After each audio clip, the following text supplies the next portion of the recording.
ચોટીલાના નાયબ કલેક્ટર એચ.ટી. મકવાણા અને તેમની ટીમે સુરેન્દ્રનગર જિલ્લાના મૂળી અને થાનગઢ તાલુકામાં ખનીજ ચોરી અંગે 300મી વધુ રેડ પાડીને 595 કરોડ રૂપિયાની બજાર કિંમતની સરકારી જમીન ખુલ્લી કરાવેલ છે.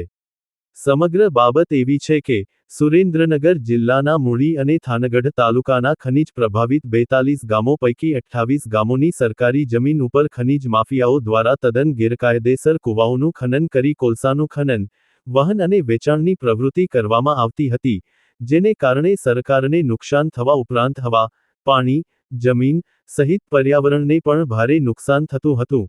ચોટીલાના નાયબ કલેક્ટર એચ.ટી. મકવાણા, થાનગઢ, ચોટીલા અને મૂળી મામલતદાર સહિતની ટીમોએ થાનગઢ તાલુકાના જામવાડી, ગુગલિયાણા, થાનગઢ, રાવરાણી, ખાખરાવાડી, સોનગઢ, ઉમરડા, મૂળી તાલુકાના વગડિયા, આંસુંદ્રાળી, ભેટ, ખંપાળિયા, ગઢડા, રાણીપાટ, ખાખરાળી, ધોળિયા, થાનગઢ તાલુકાના તરણેતર, નળખંભા અને વેલાળા સહિતના ગામોમાં 300મી વધુ રેડ પાડીને ગેરકાયદે ખનીજચોરી ઝડપી પાડવાની સાથે સાથે તમામ ગામોમાંથી કુલ 595 કરોડ રૂપિયાની બજાર કિંમતની સરકારી જમીન ખુલ્લી અને મુક્ત કરાવેલ છે. એટલું જ નહીં, આ તમામ ગામોની સરકારી જમીન ઉપર કોઈ ખનન ન થાય કે જમીન ગેરકાયદે કબજામાં ન લે તે માટે જુદા જુદા અધિકારીઓ અને કર્મચારીઓની ટીમો બનાવી રાઉન્ડ ધ ક્લોક આ જમીનોની જાળવણી કરવામાં આવી રહી છે.